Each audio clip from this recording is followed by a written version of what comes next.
All right, so this thing called The New Norm just came out on X with like a 3-minute mini pilot, and it's absolute cringe. It's trying to advertise itself as the South Park of X, but it wants to also be an adult cartoon sitcom. I've ripped into stuff that's left wing, which pretty much all of Hollywood is left wing. The only right wing media that I've been able to go after really is Lady Ballers, the Daily Wire production. I do try to avoid culture war shit for the most part, but whenever I mention it, it is left wing just because of the nature of Hollywood. So I want to use this as a chance to kind of talk about this show and just the right wing idiocy behind it. To me, if you're a right wing person or just not a far left progressive who's into all the identity politics and stuff that Hollywood supports, this is like the worst path that this kind of shit can go down. And I said the same thing about Lady Ballers. If you want Hollywood to normalize and stop shoving all their shit into movies, you don't have to make big budget stuff that makes $2 billion and bankrupts Hollywood.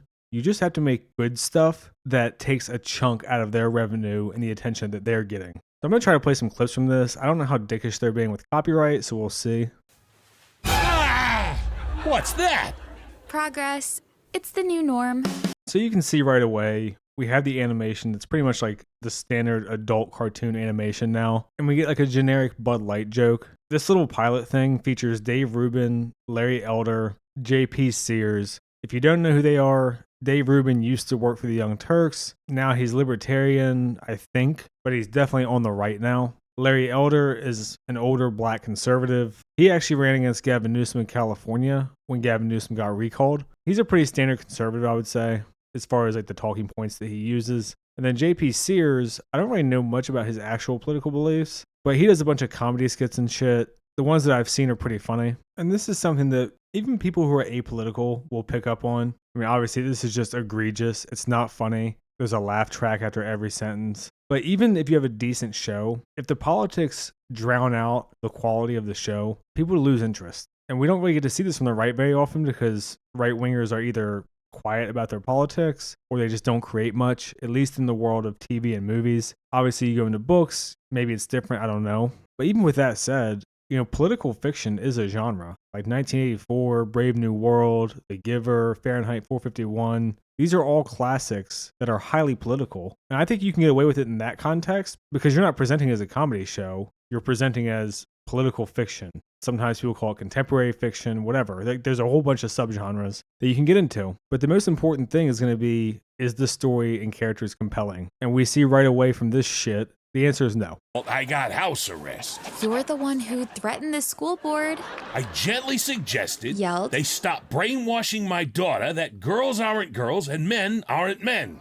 And this little piece of shit had above this video posted on X, the South Park of X. But this is just espousing political views in the form of an animated cartoon with a laugh track, which is pretty much what I just shit all over the boys for, was espousing political views of one side in a ridiculous manner under the guise of satire. But it's not really satire if you believe it and don't exaggerate the views. I'm not going to go into that whole thing again. People are still bitching in my comments. When you have roughly 3 minutes of material and all of it is shit, and presumably this is like the highlight, I mean, what are you doing? It's just a complete failure. What's that? Warning, offensive. Actually, that is one of my pronouns. Also they, them, and me. You're non-binary? Like you can see that the comedy in this isn't really like a setup and punchline. It's not some creatively absurd situation with a whole bunch of coincidences like you might see in an episode of Seinfeld where you have all these different threads that come together in the end. This is, we find these politics absurd and we're just going to put them on screen in cartoon form. It's lazy. It's embarrassing. It's not funny. Every single comment on the YouTube post of this is like, I just got cancer. I think it's pretty safe to say that whoever did this was probably some fucking boomer or some person who's never written anything before that thought, oh, now's a good time to strike while the iron's hot for comedy because there's a void of it in Hollywood. Which, yeah, but you might want to prioritize being fucking funny over a message. And even though that's not the same message, that's what this shit is. This bud's for you. Offensive. I can't drink. I'm not 21. Y'all influenced my boy to cut off his junk, but draw the line at beer?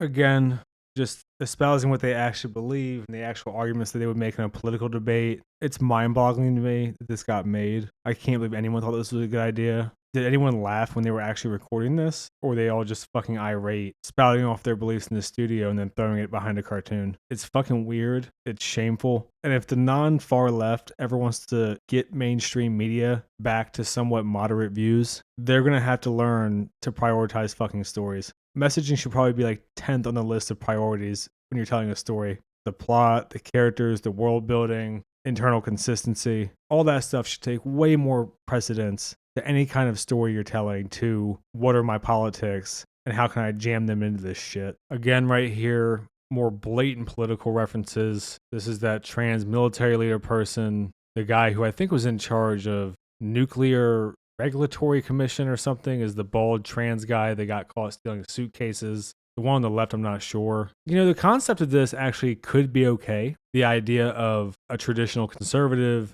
living with this super progressive kid. The premise in the skit, at least, is that he yelled at the school board. Now he's on house arrest, and this is how he's staying out of jail. Absurd premise. Fine, you can get away with that in comedy. The problem is, I think when people genuinely dislike another viewpoint, they have a hard time making fun of it in a kind of endearing way. Like, you'll see this on SNL, where when they make fun of left-wing politicians, they're usually decently funny because they're all left-wing, so there's no real vitriol there. But then when they make fun of the right-wing ones, it ends up kind of being this thing where they're just saying what they believe, and because they believe that's so absurd, that's the joke. And yeah, they might exaggerate it a little bit and throw some off-the-wall shit in there. But if you're not particularly talented, that's kind of what you end up with is, I'm making fun of this thing that I genuinely dislike, and it just comes across as, I don't want to say mean, but kind of just unfunny and bitter. And I wasn't going to say mean, but maybe. It can come across as just mean-spirited instead of sort of playful and fun. And to me, that's what's kind of going on here, is whoever is behind it generally doesn't like all this non-binary stuff and trans stuff. It seems like particularly with children, you can have whatever views you want to have on that. But then when you go to make comedy and you're just saying the views, you can just tell that the people who made it, like, that's what they think. They think this is just so absurd, there's no discussion. And, you know, if you think it's absurd, fine. But like it or not, if you're going to make fun of it, you have to find a way to be funny about it in a way that's clever, and you have enough empathy to understand it, and you can exaggerate it in a way that is maybe absurd or really hyperbolic, not just, this is what I believe, you people are pieces of shit. Because then you're just going to make everyone fucking cringe to death like this 3-minute skit did. So I'm not going to go too long. This fucking thing was only 3 minutes. If you've seen it and wasted your life on it, let me know what you think. I try to respond to all the comments that aren't just insults. Like and subscribe and all that shit. Thanks. See ya.